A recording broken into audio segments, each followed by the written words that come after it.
You're listening to the In the Mix podcast with Marvin Joles.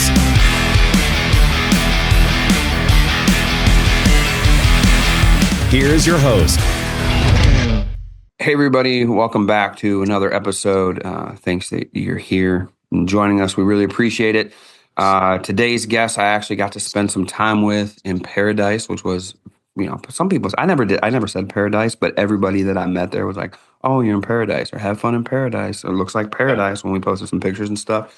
I kind of got the feeling when we were at the resort, we were actually in Maui together, aka paradise, for the Napa annual meeting. And I think by the second day of being out by the pool under the palm trees, I was like, here I am, a long way from home on an island in the Pacific, and I'm stuck inside this man-made structure for the last 2.5 days. And I remember telling Nikki, I was like, the night that I seen you when we had dinner, I was like, Nikki had a headache, and I was like, you know why? Because we got to get out of this man-made structure. Like, we got to get our feet in the sand, go into the woods, do something. And I ended up doing it the next day. So you kind of realize what you need and take advantage of it, I guess, on some of those days. But today's guest is Joshua Trollinger. Josh and I have been friends for a long time, man.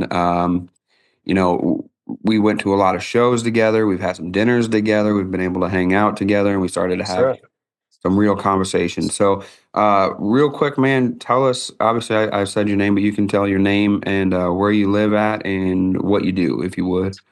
Yeah, Josh Trollinger. Live just outside of St. Louis, Missouri. I'm the national account manager for LeeBoy. Been doing that for about 4 years. This is my second stint, you could say, in the construction world. I used to work for a large contractor the first 7 years out of school, really.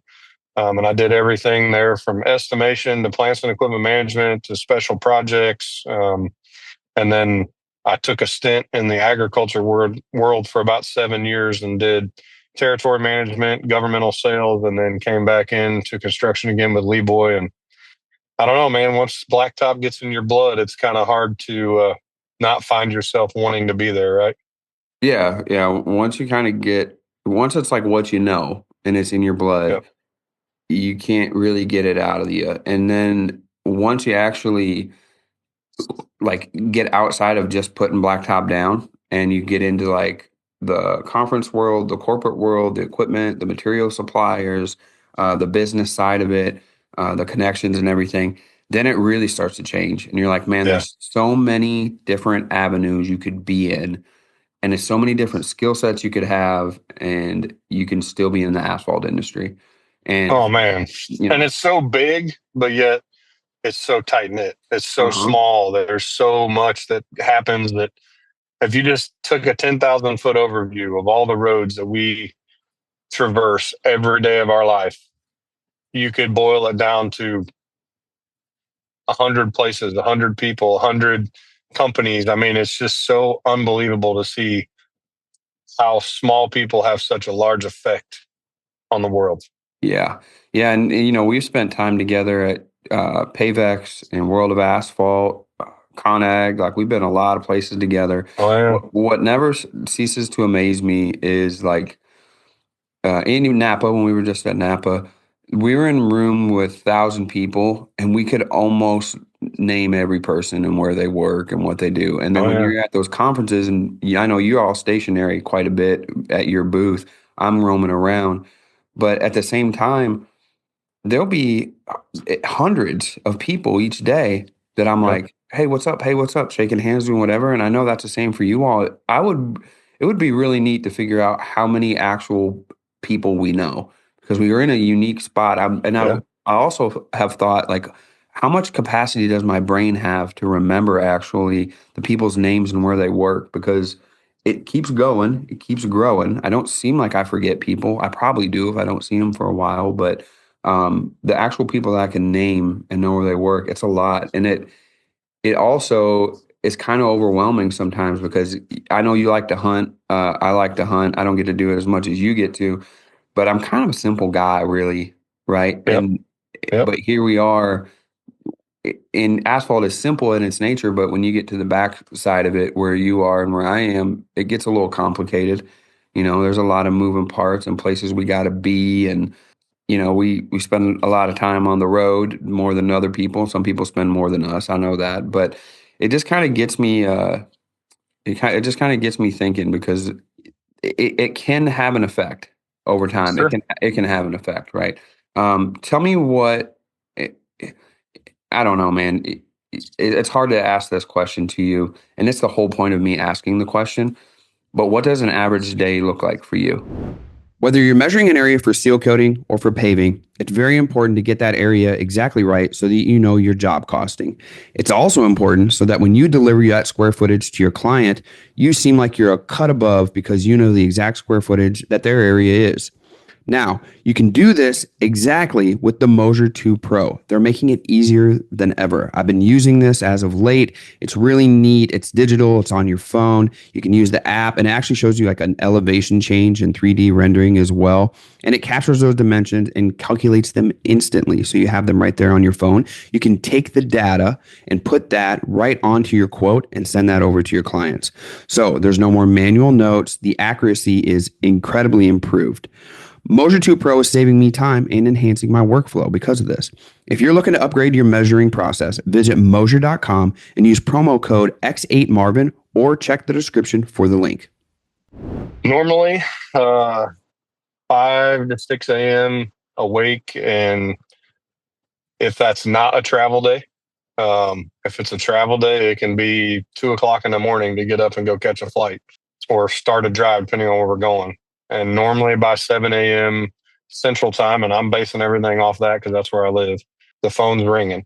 And it's simple questions to, putting out a fire, to trying to move equipment, sell equipment, fix problems, whatever the case may be. And my wife will tell you that it doesn't stop. Like it's 7, 8 o'clock at night sometimes because, we got customers, East Coast, West Coast. For what I do, I'm dealing with the top big contractors in the world, and then all the rental companies, and they have demands and they have necessity that they need met, right? And as well as anybody, the asphalt world is a 24/7 world. It doesn't stop because the sun comes up or the sun goes down, because anywhere that you can be, there can be night work, there can be daylight work, there can be equipment breakdowns that are being troubleshot all night long. So it can. I would say a typical day is the 7 to 7 day. It's a 12-hour day, whether you want it to be or don't want it to be. And let's not throw in show season that starts, the whole first part of January and seems to run through April. And then, we're right into paving season for most of the U.S. And, show seasons the day can start at 5 or 6, and it's 10, 11 midnight some nights by the time you're spending time with customers. Because let's face it, like, we want their attention, they want our attention. And to your point of just PaveX, for instance, there's 1,000+ people coming through a booth a day. All want attention, all know us. And to properly give that, you can't do that in a booth space. So you're entertaining in the evening, you're having dinner, you're sitting down at a lobby to have conversations with people. And while you're doing that, you run into somebody else that's doing that with someone else. And it's like we swap spots. All of a sudden it's 10 o'clock and their, original meeting went to bed, and they see you ending your meeting. It's like, hey, can I get you for a little bit before you go to bed? And before you know it, it's midnight. So just say what a typical day is. That's a long answer, but I don't know. I know. That's my favorite what one. We're doing, right? Yeah, that's my favorite one. Is like my favorite answer is like, I don't have a typical day. And the more that I've been doing these interviews, on this new podcast and whatnot, the more common that answer is. So I wasn't like, I when I first asked it, I didn't mean for it to go that way. But when I started doing these, and I realized like, I can't give you a straight answer, right? My favorite part is where you opened up and your wife was saying, you said that your wife said that it don't ever stop. Last night we drove down here and got to our house here, and then I had stuff going on. I'm trying to like get a lot done early in the week so that I'm free tonight, Saturday and Sunday for Nikki, right? Because I am still traveling back and forth. And last night I was still cramming. It was like 8:30, and I was on my phone trying to get my scheduled posts out and different stuff. And finally she goes over and she just like slapped the phone, right? She was like, and it fell to the side of the bed. And I turned and look at her and she was like, she does this thing. She was like, love me. Right. And I was Yeah. like, oh, shoot. Oh, yeah. All right. Right. And set it down. But it was stuff that like I had to get in. I have to go next week. I'm going to Ohio, to Toledo, hang out with the Buck brothers a little bit, but we're going to an equipment dealers putting on like an asphalt seminar down there. And, Yep. it's sponsored by one of your company's competitors, as it goes. But for me, it's just hanging out there. But I have to get all the stuff done this week so that I'm free to do it that week. That's And right. then Nikki's doing a talk there for women in construction, like 45 minutes south of there. So I'm going to be in proximity. We're going to want to hang out. I got to make sure I get all this stuff done. So for her, it's like, why won't you stop today? I'm like, well, I'm not stopping today so that we can have some free time here coming up. Not a lot of people think about that. Like we don't have a normal day, man. There isn't an Yeah. average day. Like I can tell you that about this time I get up, brush my teeth, get some coffee. The middle part of that looks different every single day. And by sometime between 4 o'clock and 8 o'clock, I kind of start to wind down most of the time. And then I get to go to bed.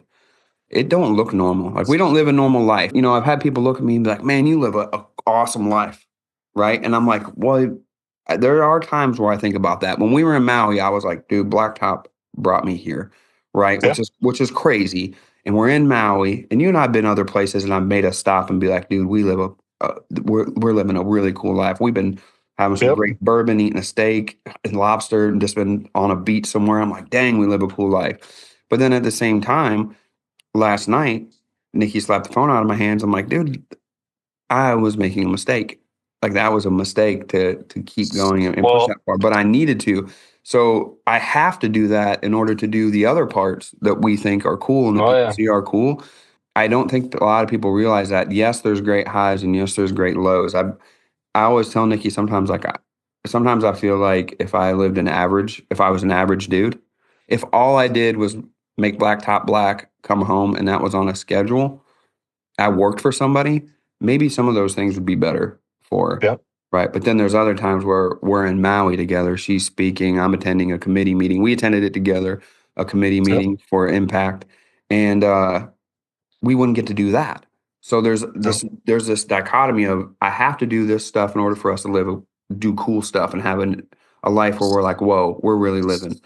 But if I That's right. didn't do that, I also could eliminate the negatives and we would just be borderline in the middle.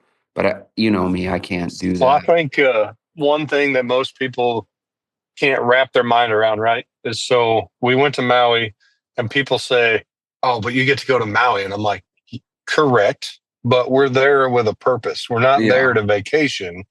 And so we did 4 or 5 days of early in the morning to probably all mid day. afternoon. Yeah, And mid then, afternoon. then it turns into like try to take a break and spend some time with your family. Cause if you're going to go to a place like that, everybody takes their family, right? Yep, But then it's, oh, well, we have another meeting at 6 and then a dinner at 8 and then yep. it's this and A then you're back cocktail to your family. hour. Yeah, cocktail hour. Then you got a dinner with a client or somebody important that you want to work Yep. with. Then after that, at 7 or 8, you hope you have time. Yeah. And we're on Well, for jet lag. instance, We're on jet lag. We're both on Central Time, boys. So well, and you did it this week, and so did I. So we took the red eye flight home on Wednesday, just 2 days ago. We stayed an extra 6 days and took a vacation.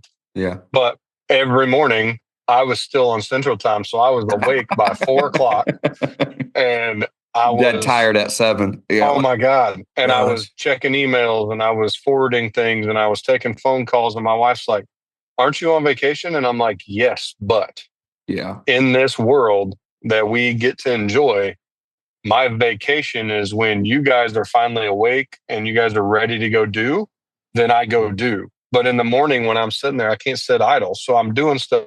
And then we take the red eye flight home. And she looks at me and goes, what are you doing? I said, buying an internet pass. She's like, what's that cost? I'm like, $35. And she's like, you're going to spend $35 for internet to fly home. And I said, yeah, I'm going to sit on this plane for 7 hours. The kids are asleep. You're trying to sleep. I can't. I Yeah. might as well get stuff done. So I'm doing emails. I'm, checking in with the Yeah. world that I've tried to get away from. And it's like, I don't think people, and she's in the medical industry, so she's used to that clock in, clock out, Mm-hmm. that lifestyle. And I'm like, I don't get that. But what Yeah. we get for that is you guys are in Maui with me on a vacation while I'm working. And Yeah. because we put in that time, you get to take some of that benefit. And then I get to take some of that benefit with you in the end as well. And I think that's hard for people to understand, is because most people, when they clock out of work on Friday and take a 3-day, 5-day, 10-day vacation, it's a vacation. Yeah. Like my work goes with me, and I'm still doing something when I have downtime, because if not, by the time I get back, those people have forgotten because they weren't on vacation. Mm-hmm. They don't care what you're doing, right? Imagine if you never had to go look at a project again to know exactly what it's going to take to complete this thing. And you can also know whether or not a client is actually going to buy from you or not. Wouldn't that be awesome? You can do that. AI can do that. And there's a company that's utilizing that in order to make that possible. And that's FormView. So FormView has the homeowners take a video. This video gets sent into the software. And based on that video, FormView provides contractors with details of the work required, so a scope summary. And the AI also generates an analysis of the project requirement, and it gives you the buyer intent score. So this helps gauge the likelihood that a homeowner or project manager is going to move forward with the project. Then you don't have to make these trips out. If you have 10 quotes each day, you don't have to actually go to them. You can just go to FormView and see the video, interact with the AI, and then decide whether or not you're going to pursue this. Send them over an intelligent scope of work on your quote, and it really helps save you time overall. So go to formvue.com and check out FormView and see what they're doing over there. I told somebody a while back, they're like, the weekend or Friday or whatever. And I said, hey, if it ends in Y, it's a work day for me. Like Yep. it just is. I worked hard today. Like I stayed up late working on some of the stuff, had my computer out too long, my phone out too long to try to free up some time for this weekend. Don't get me wrong. I still have anxiety knowing that I'm probably not going to touch my phone as much or my laptop at all over the next few days because I know what's coming, right? I'm Yep. still working off of when we went to Maui. I'm still fighting that wave back. So I constantly have to be doing this because I don't have that 9 to 5 or 8 to 4.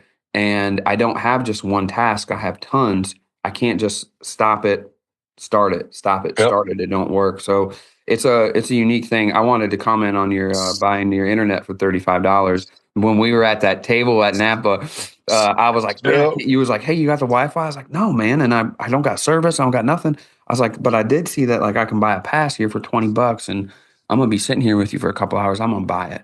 I bought that bad boy. And then I think Nikki was coming. I'm like, hey, I'm going to show her where we're sitting or something like that.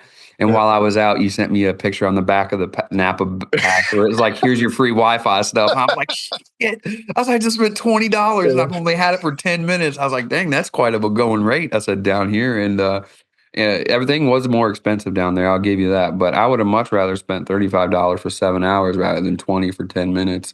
But, that's the way it goes. That's right. I want to ask you, man, I obviously went through some big changes last year, encountered some stuff that I've been very candid about, especially on the last episode of Blacktop Banner. You can go listen to it. And it literally says, the last episode, 2024. And was kind of nervous about being candid about it, but thought that not only was it important that the people who I had partnerships with or that counted on that podcast and some of those things that I did, they counted on that. I had to be very candid about what was going on versus just saying I don't want to do it anymore. And a lot of that had to do around my mental health and the stress and anxiety I'd been putting myself under that caused me to run into some issues. And about that time, I started seeing that you were talking a little bit about some of those things. I was talking with Dr. Aaron Craw earlier today, who has become a great partner in this with me in the research and putting stuff together. I was telling her that, in the midst of when it was really bad for me in the summer of 2024, I just remember like how I felt like helpless. I felt overwhelmed. And I felt like I was waiting for something to happen bad, but I don't know what it was. But then I remember telling her, like, today I was like, I could point to what my things were and be like, hey, this is weighing on me, this is weighing on me, this is weighing on me. And like I said, I felt like my world was ending. Like I felt like it was the worst that anybody could ever feel. But then I've been having these conversations with some people, and they will tell me, I don't know why I feel this way. And for me, I get anxiety for them because I'm like, I think about my situation. And I was like, man, what if I wouldn't have been able to know what it was? Like, what if it was just there? And I was like, I don't know. I can't explain it. I would have freaked out even more, right? And been like, man, what is Yep. going on here? And she was like, yeah, I totally understand. I get it. She's like, it comes a lot of different ways for a lot of different people. Some people have different capacities, which you and I talked about, right? Yep. I went and I was on BetterHelp, and my doctor was like, he used the analogy of a dump truck, which I probably used it before now on the podcast, where he was like, let's say you put 12 ton on a dump truck that can only hold 10 ton and you break the axle. He said, you found that out. You fix the axle. How many ton you going to put on there? I was like, 10 ton. Why would I put more on there? He's like, that's what we're doing here. He's like, I'm going to figure this out with you. He's like, but don't go putting 12 ton on a 10 ton axle. He's like, you're going to break it again. Yep. Right. But then you see some of these guys got Trout River trailers loaded up to the max, Yep. right? With a hauler underneath them, with a conveyor underneath them. You see quad axles, right? Loaded up to the hill with 20 ton on them. That just ain't my capacity. I feel weird saying this because I believe that who you surround yourself with is who you're going to be. And I believe in order to excel and become your true potential, you need to be surrounded by people who are excelling and wanting to reach their true potential. But at the same time, their path and their capacity is different than what mine is. And I never have heard that. And I didn't understand that concept until I hit a wall. Right. And then I watched my buddies take on what I was taking on and then some and keep going. And they're doing fine. Right. So Yep. then I develop more anxiety over that. Right. And I'm like, well, what the hell is wrong with me now? So here's this thing, man, of like, and then also society has told us that that's not okay. And the construction industry is like, that ain't okay. You're supposed to be able to do whatever. You're a man, right? There's a huge problem there that I think we got to start saying, hey, it's okay. So I would love for you to comment on that. And then I want to ask you a question. I am in the same spot where you're trying to, you reach a point in time where whether it's age related, experience related, or just placement in your life, where everything changes and everything becomes hypersensitive, and you're trying to figure out how much can I handle? Where is that stopping point? And I have noticed that in all type A personality, high performers, guys, gals, people that are just going to the max, we don't know that until we hit that wall. Bingo. And then everybody's like, oh, what's wrong with me? This is not normal. And I've had to do the same thing and take a step back, and I'm using BetterHelp as well. And it's starting to realize that I have to decide where my capacity is, where my stopping point is. And I have to learn to say no and limit myself because there's no point in it. There's no reason. You can't perform at your best. Just like you see people going more and more and doing more and more and great. And they're pounding energy drinks and they're taking this supplement and they're staying up late and they're doing, amen. If they can do that, great. I can't. I'm not that guy. Yeah. No. No. It's like we're outdoorsmen. It'd be like trying to shoot more than one deer with one arrow in your bow, right? It's like this is what I got.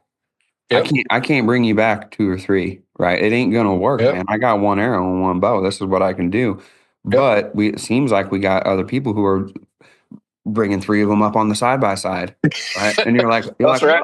You're like, man, what in the world? How do I do that? Well, you got to do this, this, this, and this. I'm like, shit, I don't really want to cold plunge, bro, every day. And I don't want to do 4 a.m. rucks. I really don't want to do that. I also don't want to spend 2 hours meditating as well. I don't want to be able to do that. and have to do that in order to be productive for 6 hours of the day and have a half an hour at the end of the night to tell everybody that I love them, and then go to bed and do that. And then not only that, here's what I've come to find out, at least in my case. Like I said, I'm pretty simple, man. Like even this here, that my setup, the podcast setup, fits in my backpack. Almost Yep. everything fits in my backpack. If you look at this brunt hat, it's the same brunt hat I wore last year at World of Asphalt. This Build Wit shirt I got here at the same time, right? They had an open, I'm in Build Wit today. They had uh, a open house that night. I'm still wearing that same damn t-shirt, bro. So Yep. for me, I have to pack light to move light so I don't have a lot of stuff to take with me because that makes me anxious. I'm pretty simple. I got to comment on that. What? The number one thing that I have found, and this will blow everybody's mind, it doesn't matter the house, the car, it doesn't matter all the shiny, beautiful things that most of your successful people have. If you boil it down to that individual, they're simple. Most of the They time. wear the same clothes every week. Yeah. They do the same things every day. That's what brings me to the point. Like you're saying that, it brings me to the point of where I come from. I grew up poor, man. I know my family hates to hear me say that, right? But my dad's the only one I care about now. My dad will tell you he wasn't around. He was around off and on, but he wasn't there in my life. My grandmother raised me and whatnot. And I grew up in a trailer that there was holes in the floor where cats would come up through if you didn't put a rug over it. And all I could ever think about when I was a kid was I wanted a family and I wanted a house. I wanted a place where that's all I want. I don't care what it looks like, what it is. When I got a little bit older and I become a young man, I was like, I need a truck. Like I always have a truck. I drive a Silverado. I think mine's a 2018 right now. Runs good. Drives fine. It don't need to be jacked up to Jesus. I don't need no underlighting on it. It ain't gonna be a pavement princess. I want something that if I something hits the side of it, I'm like, all right, well, whatever. You I got to guess put it's that got a Carolina scratch a drop little on it. bit. Come on. Oh yeah. Oh no, I ain't doing that. But what it brings me to the point of is that whatever I make now at Wisco and doing whatever I do, if I made 10x that, I'm not going to live a different lifestyle. I feel like there's an issue where you're there's kind of there's people that are all right, social media and society is impressing upon us that if we're not 10xing, we're not really going for it and we're not doing everything that we can do for our family or for ourselves to create the most of this life. That's complete bullshit. Like it is complete and utter bullshit. And I feel bad because I want people to go for that if they can. And if it makes them happy, I want them to do that. But to say a blanket statement that we all should be doing that, and for all of our world to be putting on the internet that means you're successful, is complete and utter bullshit. I seen a meme here on TikTok a while back, which now memes aren't just pictures, they're videos too. And it was like this audio clip that said it would be them as a kid, and it was like, hey, did we ever make it? Are we rich? And it would say, yeah, we're rich. And then it would show pictures of them with their family, right, on the beach or hanging out or like, they're holding the baby or whatever. And I was like, that is the shit. That is actually what we should be talking about is wealth and 10xing and doing what I don't think you 10x anything. I think you 1x 10 different spots of your life so that you're well balanced as you can Yep. be.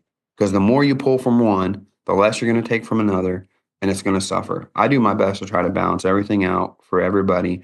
And if it adds anxiety or stress in my life, I let that shit go, right? Like this past weekend, I went to a wrestling match for Eli with my ex-wife, right? She was there. We got to hang out and watch this kid and be proud and be happy. That was over with. When that was over with, Eli and I come down here. We hang out with Nikki. We got to go to dinner last night with Nikki's two kids, is our family now too. They are going to go to their dad. We're going to get some time for her and I tonight. Tomorrow, we go with her parent to a concert. We're going to watch Sawyer Brown. Nice. Yeah, that got that 90 countries vibe going. But That's then, right. but then I head back home. I work with my team. I give them what time and effort and energy I can. So I'm just trying to do the best I can in balancing my time out now. Now, here's the one thing that we do as men, or women probably do this too, especially if they're going hard, is we don't take time and carve time out for ourselves, though. Bingo. Right? That's the thing. I'm trying to balance everything out, but I've somehow overlooked the fact that I'm part of that too. I'm not loving myself that same capacity. I'm draining myself if I'm not taking time to give time to myself. Speak on that a little bit. Between Wiscoat, podcasting, writing, speaking, and family, I'm busy. As you can imagine, it's a lot to juggle. How do I do it? I stay organized. Jobber's been my secret weapon at my asphalt business, which takes up most of my time, but is also the force that allows me to do everything else in my schedule. That's why it's essential that Wiscoat runs fluidly and smooth. After making the switch to Jobber a few years ago, I simply wish I would have done it sooner. The process from when a client reaches out to when we complete a project for that customer has never been easier for us. From quoting, invoicing, scheduling, tracking hours, and even marketing, Jobber's made it all happen in one place in a way that everybody on our team can understand. If you're interested in a free 14-day trial of Jobber and an exclusive discount code for In the Mix listeners, check out the show description to find the link to try Jobber today. So the two things that I would say is the best quote I've ever heard is the richest man knows he has it all. And that is knowing that whatever you have right now is all you need. You don't need more. You don't need to expand and 10x like the world says you do.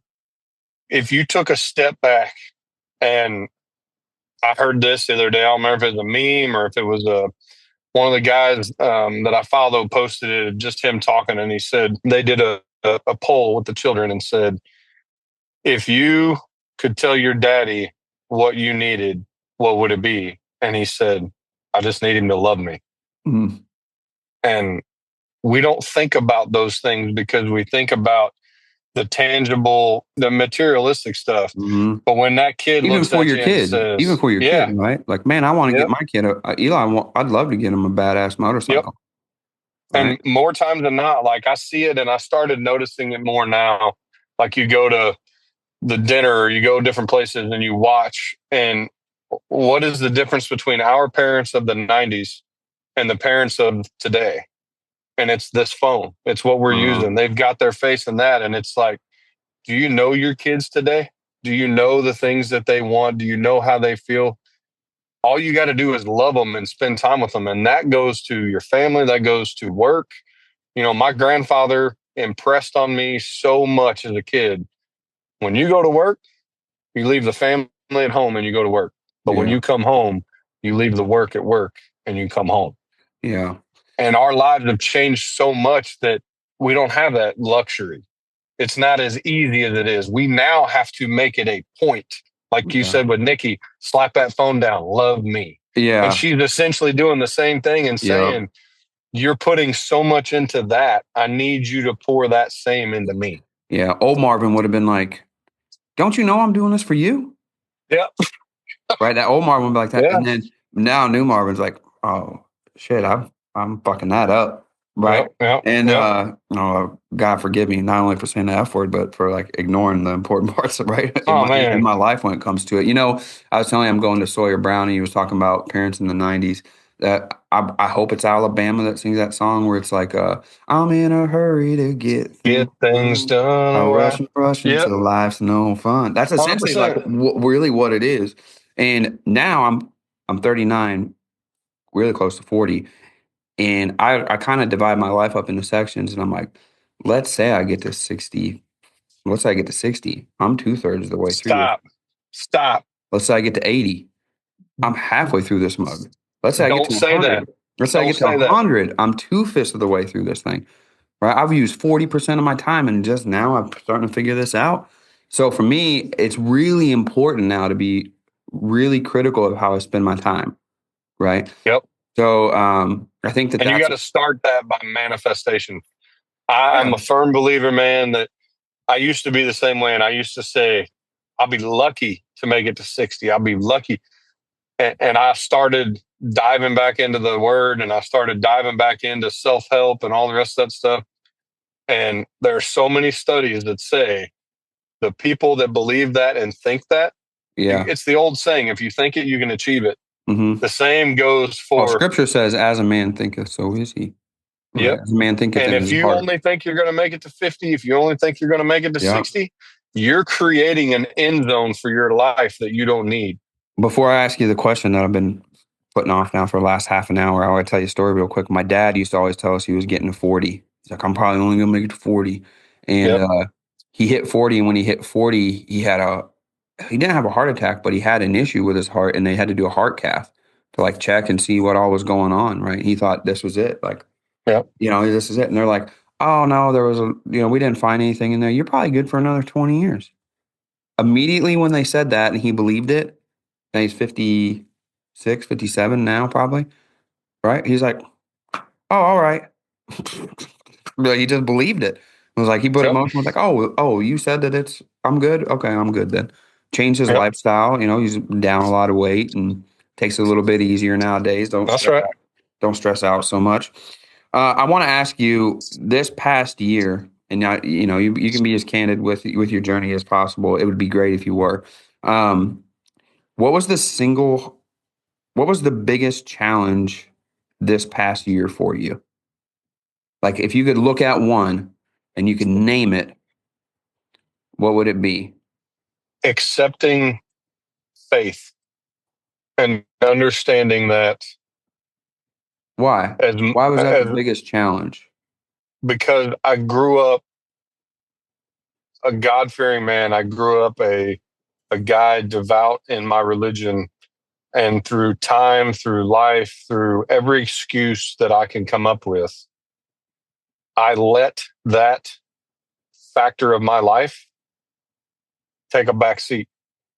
And Why did you need to find it now? Why did you feel like you needed to find it now? What was going on? I started the same thing that you're talking about. I hit a wall. So I have to tell a story to answer this question. Please do. In 2021, 2020, COVID hit, everything happened, yada, yada. I was supposed to get married in June of 2020. Everything got canceled because of COVID. So we ended up getting married in our backyard, but we pushed our wedding ceremonies to 2021.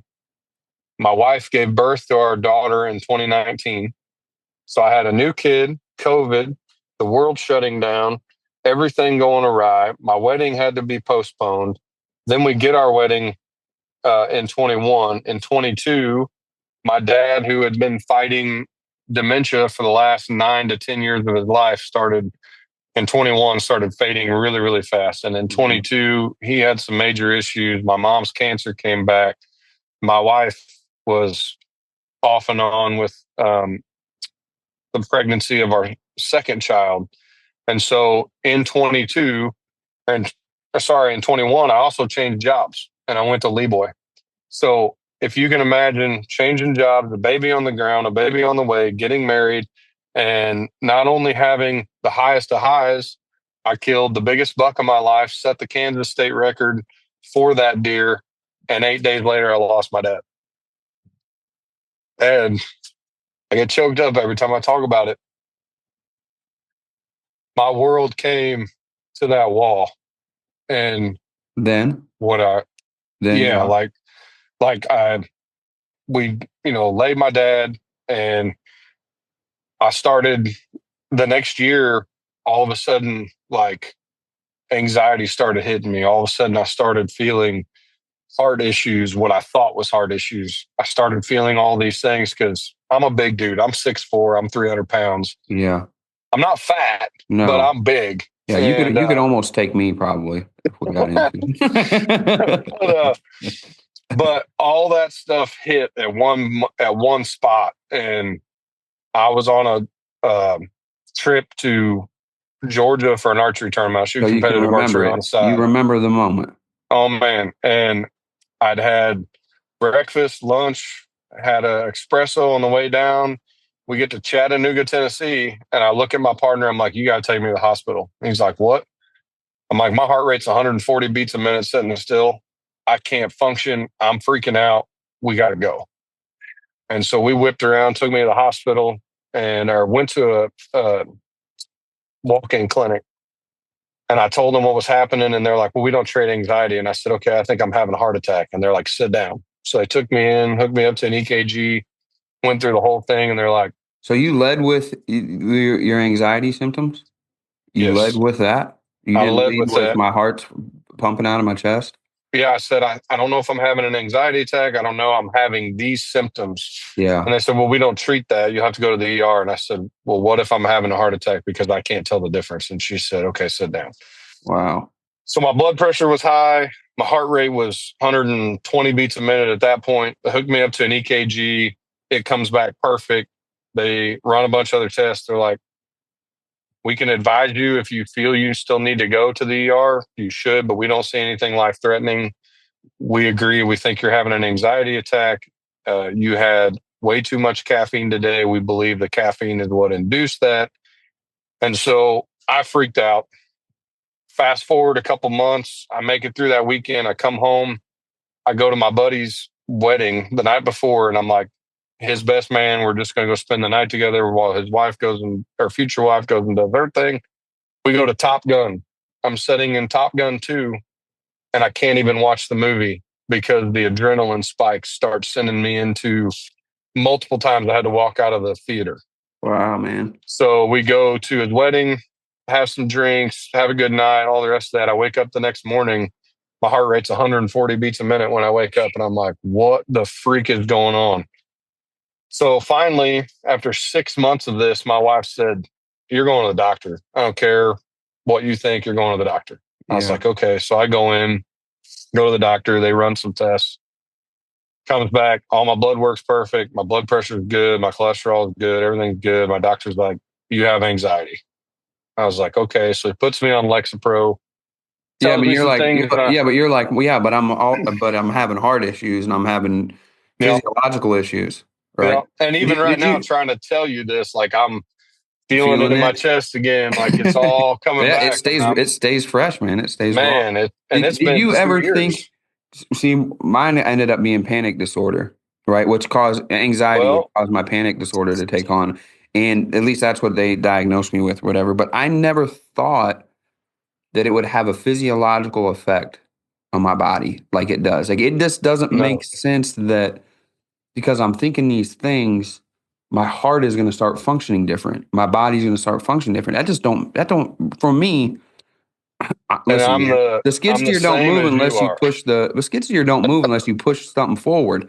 Right? Right. So why is all this stuff happening and I ain't pushing nothing forward? And even when they were like, that next morning when you woke up and all of a sudden your heart rate's there already.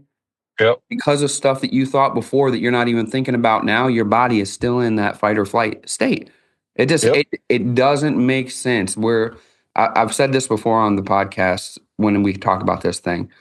We have a primal instinct and primal reactions to things going on that is like from our physiological state centuries ago that doesn't work today within today's society. We don't need that. But yet our body is reacting to those things. And then when we go to work and you're worried whether you're going to get fired, whether you're going to make it, whether you're going to be home on time to your kids, whatever, over months and months or years and years, you're constantly in this fight or flight response that way back when was supposed to help you escape a predator. And that's it. Like that's all it was used for. Now it's used for this modern day stuff that we have.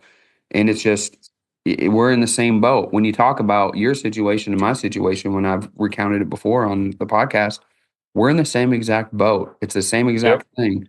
And they said the same thing. You got stress? I'm like, yeah. Oh, that's what's causing this. I'm like, you sure? You sure it ain't because I eat like crap? You sure it ain't because I drink a little too much probably than I should drink? Like, maybe it's not because I don't get enough sleep. You ever think about that? Right? They're like, no, this is your stress and anxiety. I'm like, oh. Okay.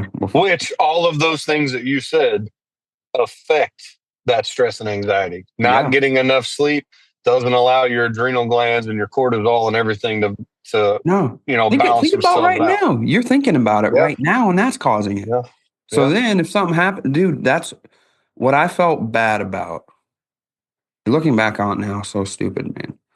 Like there was so many things that had me pushed to the brink that the smallest, stupidest thing would cause me to explode.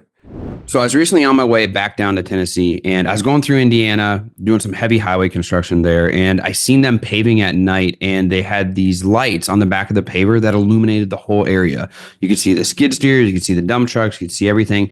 And these big balloon lights on the back came from Portable Lighting Solutions. So PLS is the only balloon light manufacturer offering a replaceable screw-in LED bulb that is field serviceable in minutes. They have a patented slide-in assembly, and they have a push to rapidly deploy mechanism. So you just push down on the light and the light pops up and is illuminated. You push back down, it shuts off. And they're manufactured here in the USA. There's no patch kits needed. There's not a blower motor. There's no set screws, and they're UL certified. So if you're interested in putting one of these on your paver, I think I'm going to put one on the paver that we just got, and probably on our seal coat unit too, so that we can seal coat at night.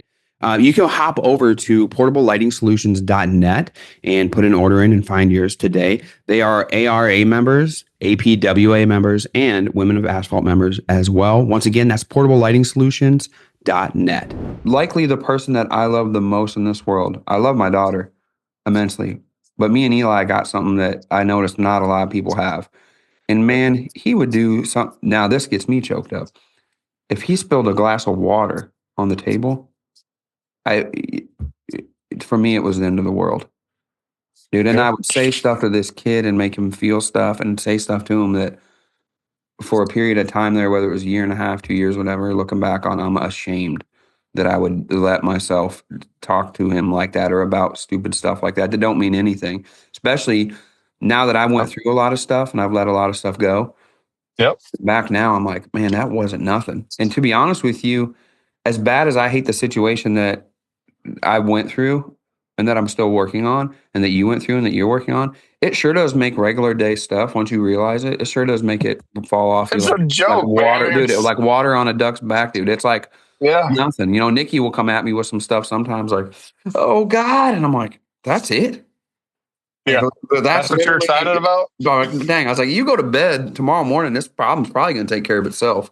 Like, you know, let's go watch a movie or relax or whatever. She's like, we ain't going to do nothing. I said, no, doing nothing is doing something. Like we're getting out of it. You touched on something that really takes me back to the beginning of that question. And you tell me about the things that happened between you and your son. And I told you what was my one thing, and that was my faith, like actually believing in it. And I will never forget Christmas Eve this year. And I've not told anyone except my wife this, but I had one of those moments with my daughter, and my daughter just broke. I mean, I broke her heart, and she started crying, and I looked at her, and she was like, when a 5-year-old looks at you and says, Daddy, you just hurt my heart. Yeah. It just crushes you. And it's like, that was the second point. Like the anxiety and the things that happened was the first wall I hit. And the second wall was when that little girl looked at me, and it all goes back to that. I just want you to love me. And I loved her so fiercely, but I was so mad in that moment that I said something and I got mad at her and I told her how mad I was, and it crushed her. And I was like, that was the second wall I hit that just made me go, you got to become a better man. Like you got to become better at this. You can't continue to let these things that are affecting you that you don't even know why. Because just like you, I have panic disorder. I don't have anxiety after a year and a half of going through that stuff and finally reaching out to a therapist to better help and trying to figure things out because nothing made sense of why it was all happening. Mm-hmm. My therapist told me the same thing. She said, you don't have anxiety. You have a panic disorder where stress and anxiety that you can cope with finally reaches its boiling point and you don't know it's coming. And then out of nowhere, you have a blow up, you have an attack, something happens. That's not anxiety. That's a panic disorder. And I was like, okay. And that night when that happened with my kid, I literally remember sitting down afterwards and just crying with her and praying to God and praying over us and asking for help. And for the next few weeks, I had anxiety attacks and panic attacks like I had never felt before.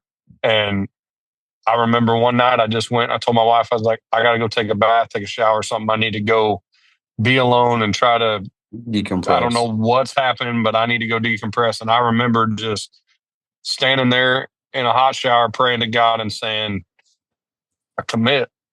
I'm here. I don't know what to do. I'm tired of listening to this doctor and that person and take this drug and do this thing. And You tell me every day to give you my struggles and let you deal with them. And I'm asking for help. And dude, Yeah. whether people listening to this are believers or not, that's on you. I'm not going to sit here and beat the Bible and tell you what you need to be. But I can tell you in that moment in time, the feeling that I had come over my body. I mean, I literally went into shakes and convulsions and chills and I bawled in the shower for 10 minutes by myself and don't know why. Yeah. But I could just feel that moment of like him saying, I got All you. right. I got you. Yeah. I think And for me, I think, I had a similar experience. I told you I'm faith driven as well. And, you hear those words, right? Like when I grew up going to church. You'd hear those words, I give it to God, but they don't really mean anything until you have to give it to God. yep, Right. And then all of a sudden you're like, oh, that's what that meant. Oh, there actually is there is some power in that. Now, I will say this: you cannot believe in God. You can believe in whatever. But if you believe and have faith that whoever or whatever is taking your cares away from you, that's probably going to work. Like yep, you're probably going to offload some stress and anxiety off yourself that will help. Right for now, sure. or is that going to be longevity? I don't know. Is there different parts of whatever you believe in to help you along the whole journey? I don't know. I do know that the Bible has that all the way through. I will say that, Yep. right? All the way from top to bottom in every scenario. But I think there's just this realization in this thing that you come to where you're like, all right, it has to work out this way. Because if not, I'm gonna lose it, right? And I did lose it, and I have been losing it, and I don't want to lose it anymore. I tell Nikki quite often, like uh, through the like, I feel bad for her because we met at World of Asphalt, and I went downhill from there. Like within the next 3 months was tough, and she stuck with me through that. Once I had my issue, and then figured out how to get with better help and start talking and come out of it and whatnot. And I've been out of that hole there for a little bit or whatever, but I had something to look forward to, right? She was in my life and I had Yep. something to look forward to, although it was new and fresh and we didn't know what was going on. I was like, well, I got to get better, right? Because Yep. this is a new thing that's happening in this new chapter or whatnot. So there are those things to look forward to. Now, Eli's old enough and Liz is old enough that they're on their own almost. Like Eli's here with me today. I don't know what he's been doing the last 4 or 5 hours. We're in downtown Nashville. It's hard telling what that boy's been up to. He sent me a Uh, snap. He sent me a snap of him with the fishing poles out of the back of our truck in the Cumberland River. Dude, I see more garbage than I've seen fish in the Cumberland River right that's now. right. I'm just saying. But he'll eat it. He'll eat it no matter what. Even before I had a discount code partnership with Brunt Workwear, which you can find in the description of this podcast, I was wearing their boots when patching or paving and their shirts and hats when I was out on date night with Nikki. I'm actually wearing one right now. Seriously, though, half my closet is Brunt Workwear at this point. I have 3 sets of boots, 2 Marins, and a pair of the Omans, as well as a green Chevlin hoodie that I love. It's got a snake on it. It actually has a pocket where it keeps my cell phone there in the front. I love that about it. And it took the place of my winter jacket last season. To check out their full line, go to bruntworkwear.com and use code MJoles10 to save $10 off your first order of $60 or more. So I really didn't feel so much impressed upon me of like I need to get in shape for that mentally. But then when Nikki come along, it did help me. So I think when you talk about your daughter, right, and being like, man, I gotta be better for this. Like Yep. I got a long stretch. She's gonna grow up. I need to do this. The old mindset that I had was, man, I need to be more successful, right? I got to be this for them. I got to be this for them, and that's not the truth. The truth is, I need to be Yep. stable. I need to teach them what's important, what I'm learning, what's important, and we go from there and make things better and make our lives better. And last night, I'm really quick to apologize now. Old Marvin, if Eli would have spilled that glass of water and I called him ignorant, I would have had to make sure that I stayed steady where I was so that he knew that I was right and he was wrong. Right? Because I'm the dad. I'm the man. Now I don't do that. Now I'm like, Yep.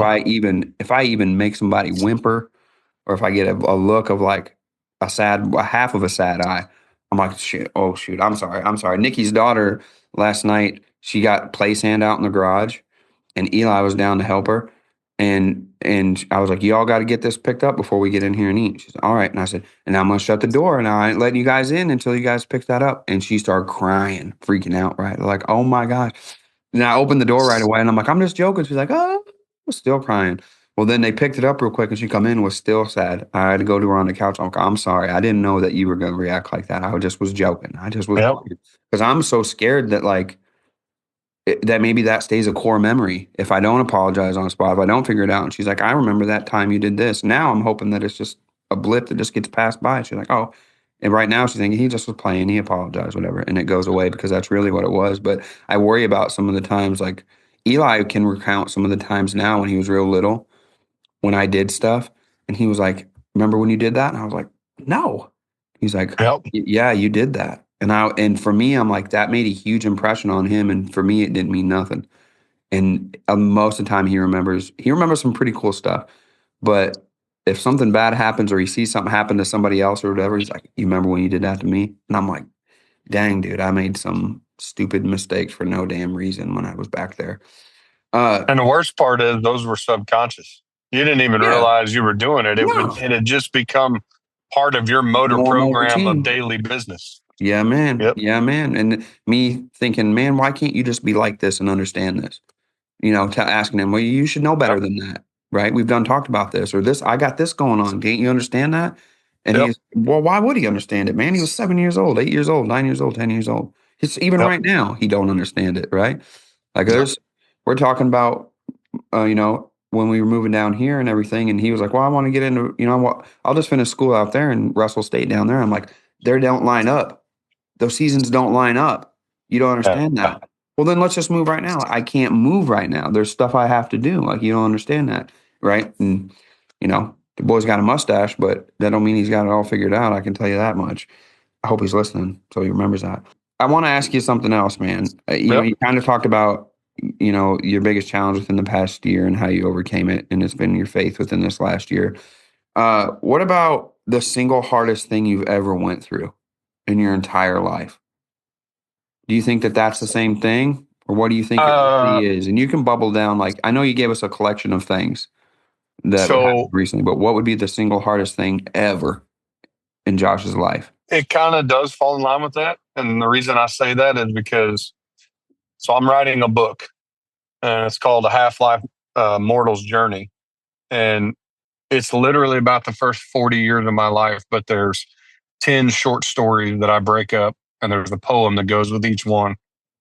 And I started that because the hardest moment of my life was my dad dying, was my biggest fan, my biggest supporter, my rock. He was a lot to me, as most fathers are to their children. But what he didn't prepare me for, and it's not because he didn't try or he didn't want to, it's because until that moment comes that you have to step up in life and go, I'm now everybody else's everything. And I don't have somebody to turn to. I joke and tell everybody all the time, I hit 40 years old and it's like the check engine light came on. And all of a sudden I had anxiety. All of a sudden I had stress. All of a sudden I had all of this. And when you take a step back and you look at it, well, why is that? It's because my dad dies. I hit 40 3 months later. And now all of a sudden it's like, oh, wait a minute.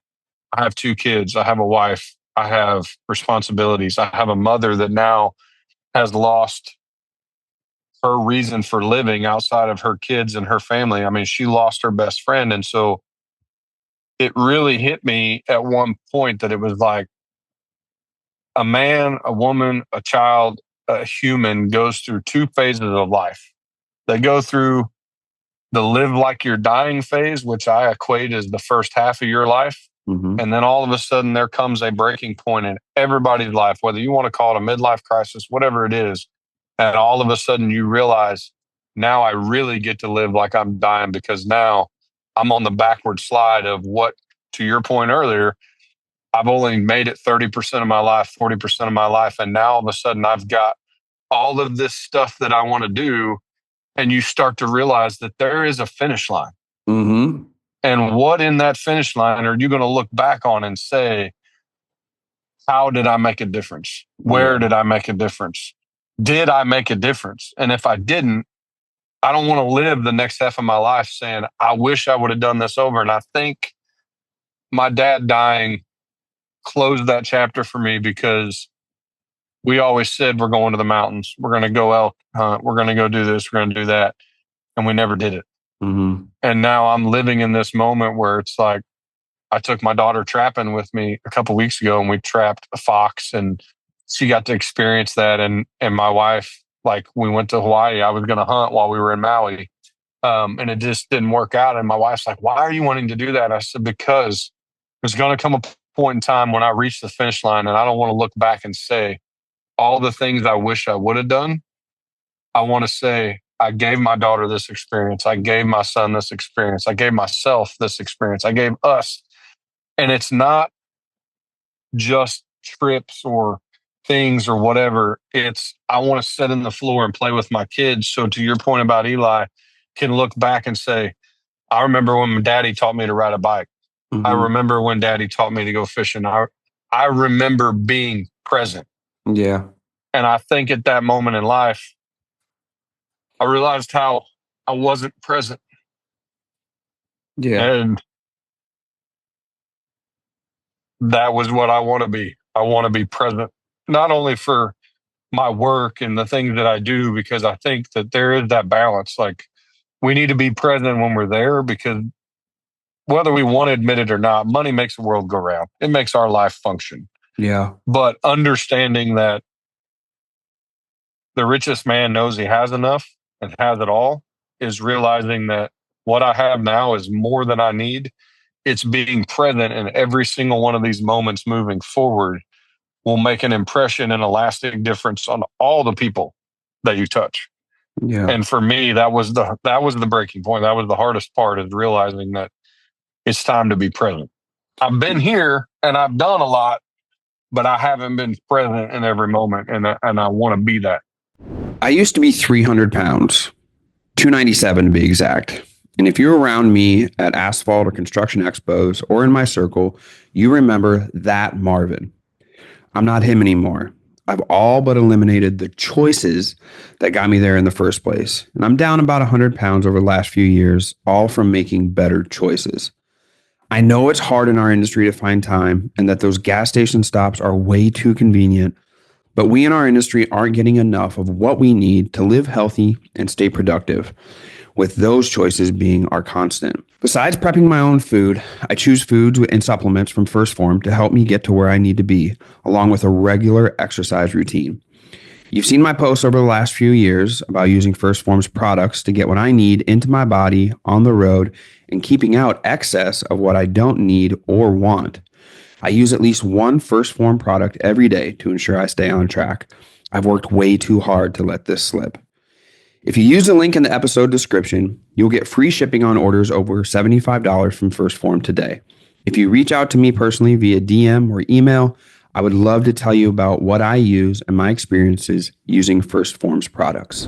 Do you feel like you've got a good mindset and a good perspective now that you've overcome it? Do you feel like you've overcome it? Do you feel like, or do you realize kind of what I realize? I realize that it's going to be an everyday thing probably until I'm done, until the kids are old enough and have their kids. But even then, I imagine I'm probably going to be thinking about those kids too, right? And then I also think about the finish line, right? You said the finish line. I also think about that, whether I'm, as much as I would love to agree with you and be like, hey, I got 100 years, or I got 80 years or whatever, I'm not foolish enough to not know that anything could happen at any moment. Tomorrow ain't promised. 100%. So I really try to think, I try to live every day like every day is super important. Every day could be the last one. That's why a lot of times you see Eli getting drugged with me a lot of places, right? And I don't want to be gone somewhere and something happened to me and him be at school or something. I think about a lot of different things. Do you feel like you've started to figure out some of it, at least to give yourself some relief that you overcome some of those things? In some cases, yes. I stopped the medication 6 months ago. I started therapy 6 months ago. So I'm in this terrible rebound stage where everything is coming at once. I mean, I told you before the call today, like the last 4 or 5 days, I've had the worst panic attacks and anxiety that I've probably had since the first time it happened. It's just now I know what's happening, and I know it's what I still don't know why it's happening, but I know that there are things that are influencing it to take place. And so I'm Yeah. managing it better. But I think to answer your question, I don't think anyone ever gets it figured out. I don't think anyone ever will. There is no yin and yang. There's no, uh, start and stop. Life is a process where, I mean, dude, think about it. You're 39, I'm 42. We grew up playing under streetlights if you had one. We didn't have a cell phone. We still had a touch tone or a rotary phone hanging in the Yeah, I kitchen. had the cord from the Yeah. kitchen that you stretched all the way across the Like house. I still remember the getting on the computer and waiting for Yeah. dial up. Like the kids today will live a different life, and there will be all of the changes will be drastic in their life, the same that they are ours, the same that it was our parents. It's never going to stop. But what one thing that never changes is the evolution of man. And it's Yeah. us understanding that every day is a work in progress every day. And I think that for me has been the biggest thing, rekindling my faith and rekindling my understanding of life more now that I'm in this second half Yeah. has made me really understand that like every day is a precious gift. And every day I have to work just as hard today as I did yesterday so that tomorrow's even better if tomorrow comes.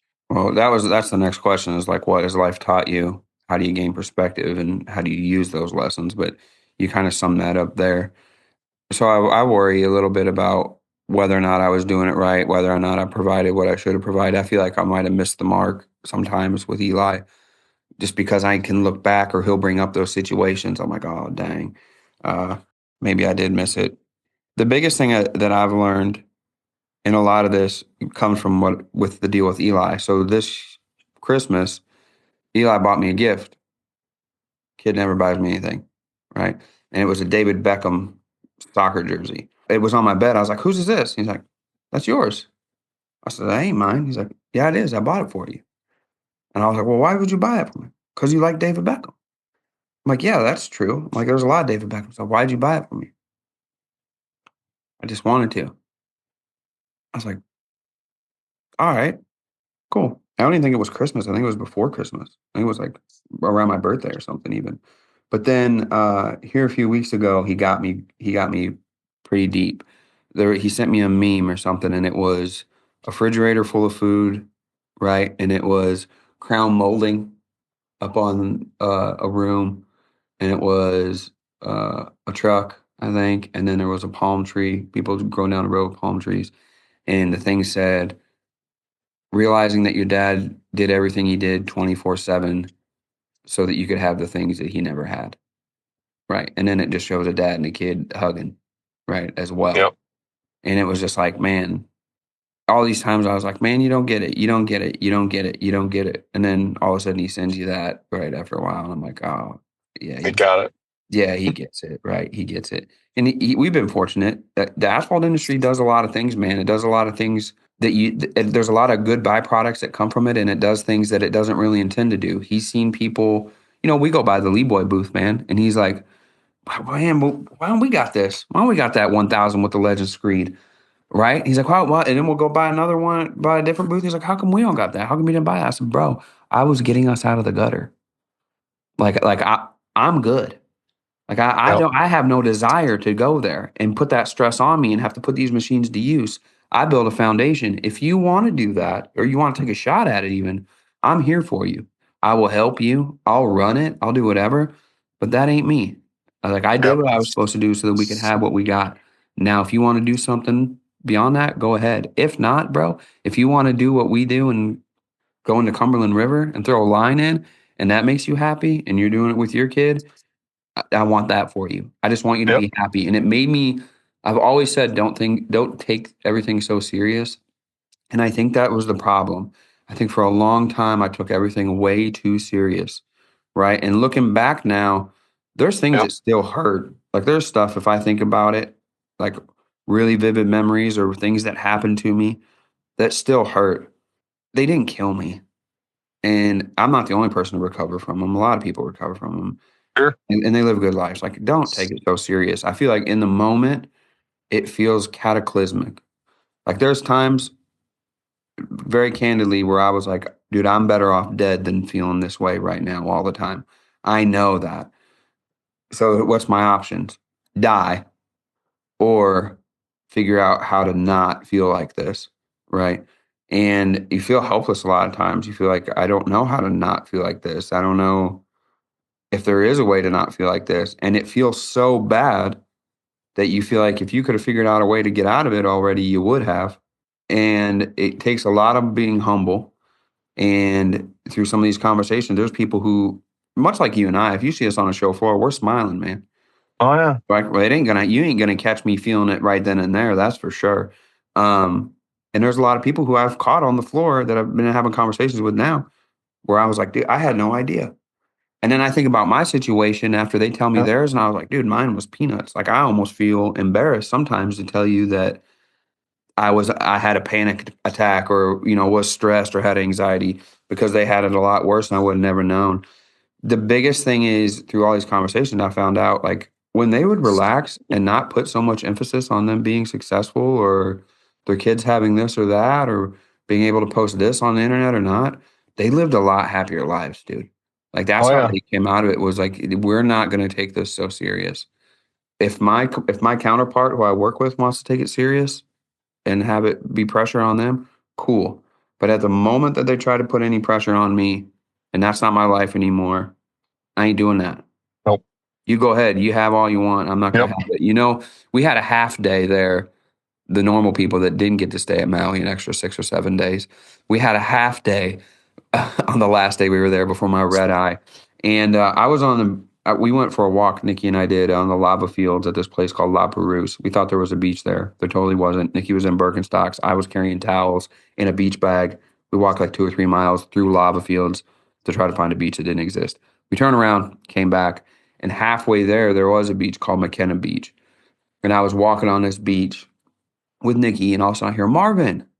I'm like, of course, I'd be in the middle of nowhere, away from the resort. There might be 50 people on this damn beach, beautiful beach, and somebody recognizes me, and I turn around, and it's somebody that we both know, and it's somebody that was at dinner table with us at the luau, Yep. right? And he's there with his wife, who sat across from us at the table, and I was like, "Oh, y'all found this beach?" Yeah, we seen it. We looked it up. We realized we only had a half day, and was like, we had to get out of that resort and come there. And all of a sudden it hit me, I was like, we're not all that different. All of Nope. us. We're not all that different, man. And also, we're not all that Nope. important. Like, us No. singly, we're not all that important. I'm important to a group of people and some numbers of people, right? So I really need to focus on that. But at large, dude, if Marvin stops recording podcasts, or don't write articles anymore, or don't wear brands, or show up at events or whatever, you know what's going to happen? People are going to be like, huh, yeah, Marvin ain't here. Did you check that out over here?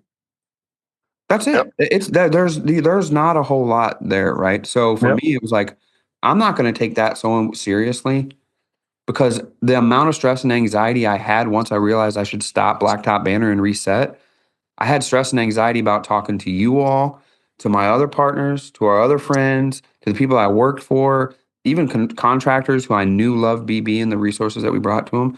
I felt anxiety about that, thinking, "Oh my God, man, this is embarrassing. Uh, they're going to be without. I have a responsibility to them." Once I mentioned it to everybody, they're like, "Oh man, do what's best for you." You know what's happened now that the success group ended? I'm seeing pictures from other groups that popped up, where the members that were in the success group are now in those groups. They found another way, man. Oh yeah. Don't take it so serious, right? The whole world don't revolve around us. Well, you just put it into a perspective without even realizing it. It was not Blacktop Banner.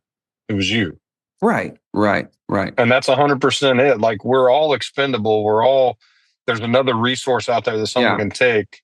The people are going to be with the people because of the people. But yeah. if for some reason it's not right for you, they are going to respect that and let you go focus on you and do the things that you need to do, because That stuff made me feel good, you man. Like, it yeah, did. Like that stuff made me feel good and it was fun.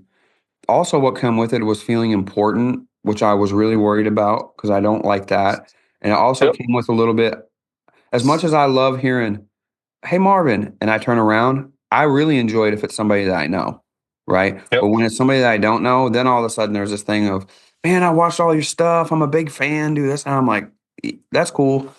But most of the time, I wish it Yep. would be somebody that I already knew, and I was like, "Man, how you been? How's your family been? I got to get down and see you. Remember when we did this or that?" So it's the relationship things, and I've focused more about that on the relationships that are really important to me and really close now. Those are the things where I'm Yep. like, let's take those serious, but then also let's relay to them what we know that we shouldn't take it so serious. Like That's right. it's not so serious. You take it too serious, you're going to put yourself in a pickle. It's going to cause you to panic. It's going to cause you to have stress and anxiety. The best thing that I can do is relay to somebody else that's important to me that what's super important to them that they're taking serious, I'm not going to take so serious, and Yep. that it's okay, right? That's been able to help us out. So I want to ask you a question about that, kind of in that regard, as I talk about relaying stuff to other people. You got kids. If you could teach something to your kids that you would really want to sink in for them, something that you could teach to them or tell them that you know they would understand, right? One thing that you know they would understand and they would be able to apply it to their life because they know it. What would that be? Oh, probably the one thing that has come in my life that I took for granted and didn't understand that I would try to teach my kids is I had a mentor one time tell me that if you have to get up and go to work tomorrow, you need to quit and go do something else Mm, because life's too short. You need to chase the dream that you love. You need to chase the occupation you love. You need to be happy. And happiness comes in a different picture for everybody. It's all different. But the thing that I would try to drill into my kids is that you get one life, hmm you get one way to live it, and you shouldn't live that for anyone else but you. Now, granted, you become a father, a daughter, a son, a mother, however you want to look at it, you live your life with those people. We think as parents, we're living our lives for our kids. We're really not. We're living our lives to For find us. satisfaction in what we're doing, Hmm and our kids are the vehicle that give us that satisfaction. That's right. I would try so hard to get them to understand that Be you happy. only have that one chance. Just go do it. And if it feels right, Yeah. then you're doing it for the right reasons. And if Yeah. it feels wrong, you probably shouldn't be doing it. True. We let go of our gut feelings because pressures from executives, pressures from social media, pressure from the friend next door, pressure from people we don't even know because Yeah. we see them do or have, or it goes back to that original statement of the richest man knows he has it all. And if I can impress in my kids that no matter what you have, it's enough, just take what you have and do what you do so that you feel good about it. And at the end of the day, if you can go to bed at nighttime with no anxiety and no stress and no feelings of, oh, I should have, would have, could have, whatever that case may be, then you're living your life the right way. Yeah. And just keep living that way, because what you miss is when you walk through every day, and I see this in the people in the airports and the people I do business with, everything else. If you stood still for 10 seconds and looked around, you can tell by the look on the people's faces in there who's living that way and who's not. hmm Yeah. That's the impression. That is the impact that you have that you don't realize you have. If you're living your life to the fullest and the most happiest, you're actually impacting people because they see that happiness and that smile, that eye twinkle, that opposite of RBF makes you go, that person's got it figured out. And it makes you want to be more like that. And I just think that today there's so much pressure and there's so much out there with social media and everything else pushing this agenda to be at a certain level. That level doesn't matter. That level tomorrow, when you die, all the things that you accumulated become the next guy's trash. Yeah, man. So it doesn't matter. Just go live that life and enjoy that life so that every day you are able to go to sleep with a clear conscience to say, I did the best I could today. Yeah. And if I can impress that on them, then that's what I I'd want be for happy, them. wouldn't it? That'd be great. Oh, man. I'd be so happy if 20 years from now, our kids look at us and tell us that. Yep. Like, yeah, man. I don't care. I don't care what Eli's doing. As long as when I call him, I'm like, dude, are you happy? He says, yeah. I don't care what he's doing. Honestly, truthfully, I don't really care. I just want him to be happy. And dude, if that's fishing half the day because he spends half the day at the lumber yard stocking a shelf, I'm cool with Yep. that. If it's he loves paving and he wants to pave from when the sun's down to the sun's up, cool. I want him to do that, man. I just want him to be happy. I've adapted two mantras. The one, which I've already said, right, is don't take everything so serious. Just Yep. don't. Don't. It'll kill you or get you in a bad spot where you feel like you should be dead. The other thing is pack light, right? Like I was telling you, everything's in my backpack here. I don't just mean like my stuff. That also means all the baggage that we could carry with us or that we keep That's on. true. You gotta let some of that stuff go. There's been a lot of times I've been wronged, and a lot of people will hold grudges big time, and they'll dwell on it, and they'll hold on to the pain and that it hurt, and they love to tell the people or other people how this person hurt them, or throw it in their face that they hurt them, or that this hurt me, Yep. or did whatever. And man, you want to learn about some of the words in scripture, try forgiveness out once and see how that one feels, because you carry that stuff around with you. That, I'm divorced, recently divorced within this last year. I could be bitter. There's plenty to be bitter about. And I would feel like I was tested because it was some heavy stuff that I could be bitter about and carry with me and within reason, and could have did a lot of stuff and it would have been justifiable because of how bad I was wronged. I don't do that. I let that go, bro. You know why? Because if I take it too serious, that's going to be my mentality. That's going to be my atmosphere every day. I can't live in that. We only got so much time here, and it might not be promised to tomorrow. So I'm not going to do that. Right. And then guess who's Yep. watching me? Guess who's watching me? Right. Yep. So then they're going to say, well, man, that's what I should do. It's justifiable. It ain't. No. Eli's asked me that before. Right. He's smart enough. He knows what's going on. I'm like, hey, the reason why I ain't doing it's because I don't want to live that type of life, right? Yep. I want to be happy. You should be happy too. Do what makes you happy. And sometimes that's letting stuff go, but it's also doing what you were talking about, adjusting Uh, your life so that you're happy. Like make you those talk choices so about you're having a happy. mantra. One of the things that I think writing this book and trying to do the things I'm doing is really helping me embody it more. And that life is a book, and we all have chapters we got to open and close. We all have seasons that have to come and go. And it's being smart enough to understand. I mean, you take all the relationships you've had in your life, friends, girlfriends, family members, whatever else. Some of them lasted and still are, and some of them were here for a season and gone. Yeah. And it's taking all the good that you can from that and closing the chapter on all the bad. Yeah. And if we can live our life like that, so many more people they'll be able to pack light. They'll have Yeah. less baggage. Yeah, yeah. I think that's the biggest thing. I think a lot of people they don't know how to solve the problems that you and I've been talking about to feel good, right? There's two types of feeling good. There's stuff that you can do that makes you feel good right now, and there's stuff you can do that makes you feel good every day, That's right? right. And sometimes That's right. if you don't know how to do the things that make you feel good every day, you search and take part in the things that make you feel good right now, and that actually draws you farther away from the things that can make you feel good every day, right? So for me, it's like I don't want to do any of that. That's not sustainable, right? No. That's like going on a fast every day to try to lose weight. So you just ain't going to eat ever. You're going to die. Yes, you're going to Oh lose yeah. weight and it's going to look like you're losing weight, but you're going to die. That's Yep. the same thing. Like I want to make sure that I'm doing what I should do so that I'm happier every day and not just happy for the moment Yep. every day to make me forget why I'm not happy. So I want to ask you if you've gained some perspective, right? We have these conversations. You started a group that I took part in because I love to be surrounded by people who are trying to achieve the things I achieve, and if I can get help along the way or offer help, I love to one hand washing the other. But I would love to know what's in your future. Like now that you're at this spot, we've figured these things out. We know what's up. We're able to name. I don't know about you, but when I got told I had panic disorder, you'd think that that would have had an effect of like, oh my God. But for me, I was like, phew, there's a name for it.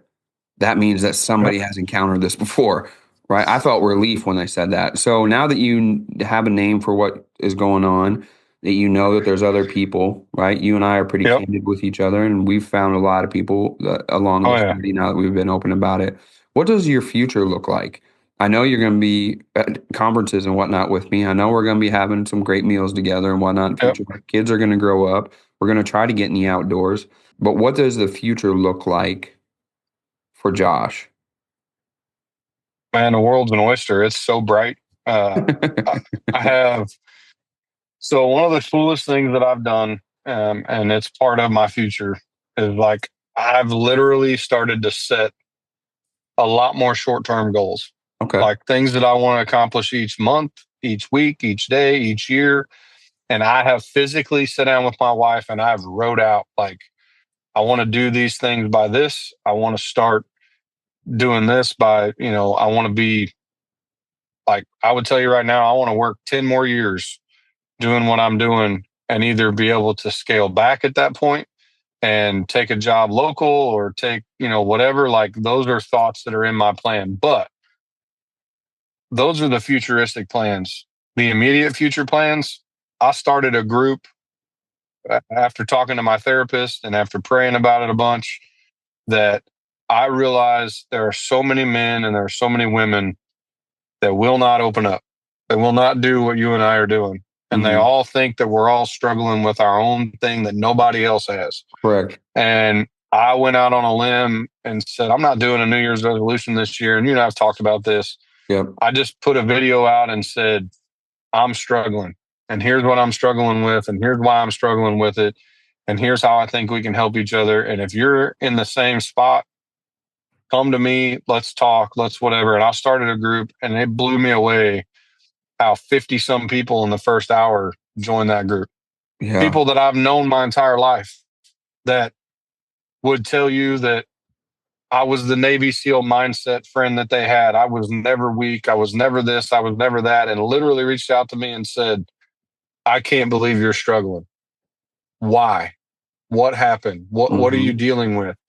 And they asked about me so that they could tell me about them. Yeah, And that's now really I've what happens. and and now I've got people every week that we're sharing, you know, instances, we're sharing things. I'm going on there and reading scripture and talking about different things that I'm struggling with and doing. And it's growing and it's a work in progress.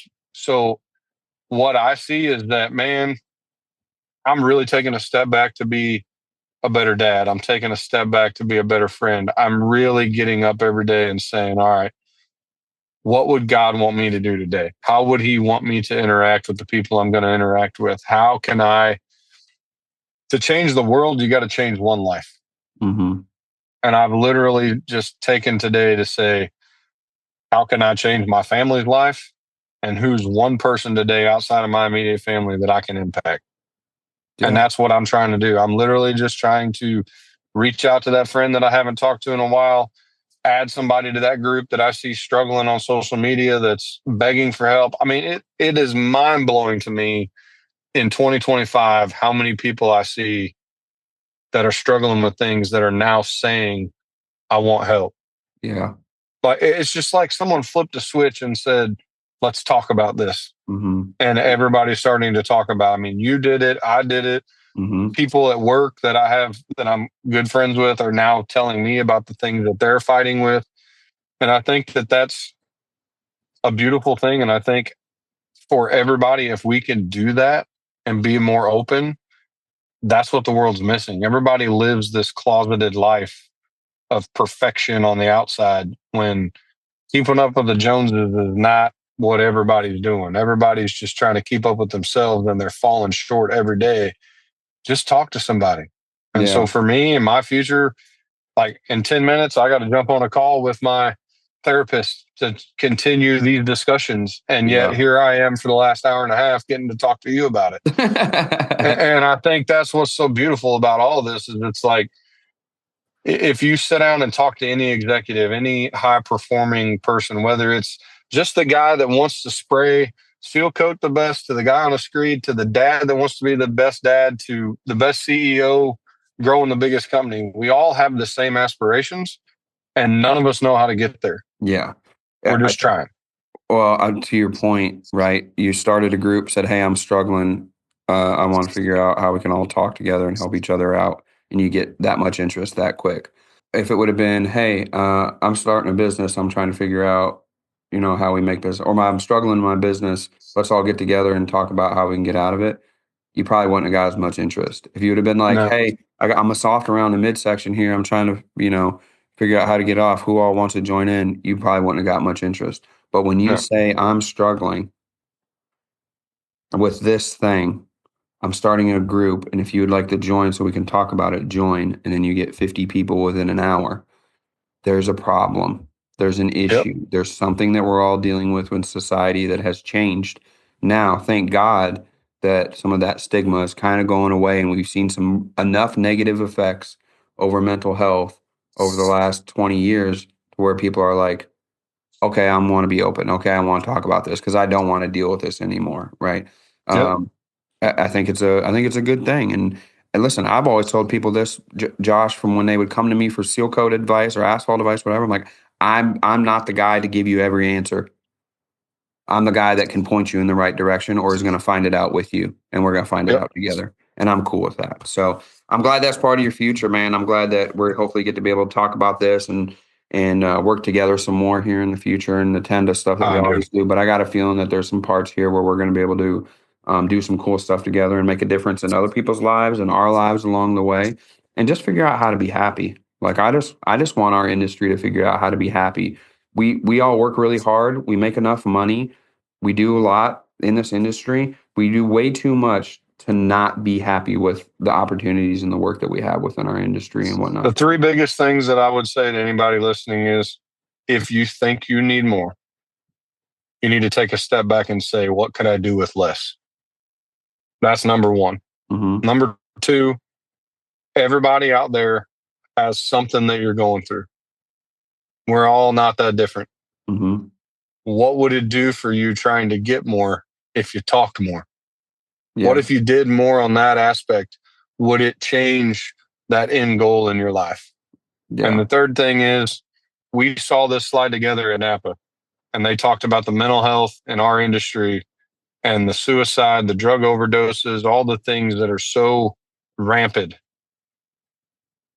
You got to take a step back and you got to look at the people around you and you got to ask yourself, should I talk to them? Should I ask them a question? Because I think the number one factor in everybody's life that we as children did, we cared about the person sitting next to us. We asked them questions. We talked to them. As adults, we get this fear factor of, well, I don't want to be a burden on them. I don't want to cause them stress. I don't want to get in their business. Yeah. Get in their business. Yeah. If you notice and you feel that there's somebody that's got something going on and you can feel it, the reason you feel it is because they're putting it off. Yeah. Yeah. Ask that question. They're Hey, man, are dying you for you doing to all ask right? them. They're dying for Yep. you to ask them. But they're so stressed out that they don't want to add one tiny little sliver. It's like that glass of water that Eli spilled over. They don't want to Yep. add that to you because to them, that little bit of a burden that they think would be a burden would crush them. So they think by adding that to you, that's going to happen to you, right? But they're really Yep. wanting for you to talk to them, man. They really are. We all are. Yep. Right? We all want to know we're human and we're not in it alone. That's community. That's the reason why we do it. Yep. Communities, like back when your grandpa was talking to you and put on, we all played cards together. We went out to like community dinners and did all that stuff together. Those things are long gone. So now it's on us to like, and we talked about whatever. Then a lot of those guys said, "Yeah, my truck broke down. Yeah, so and so, my boy got fired from the mill. I'm dealing with this. I'm dealing with that." We don't even do that anymore.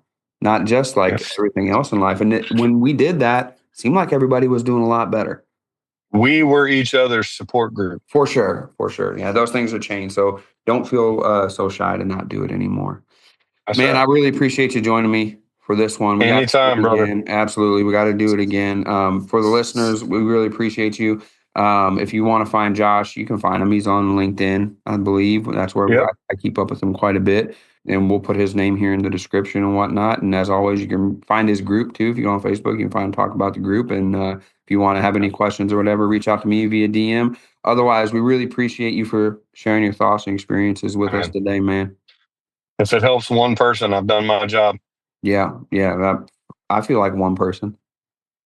Yeah, there's times where here, I was brother. like, man, I just want help. Yeah, I feel that. All right, so for myself, for Joshua Trollinger in Central Time Zone, Central Standard Time, we appreciate you, and thanks for staying in the mix with us. Peace.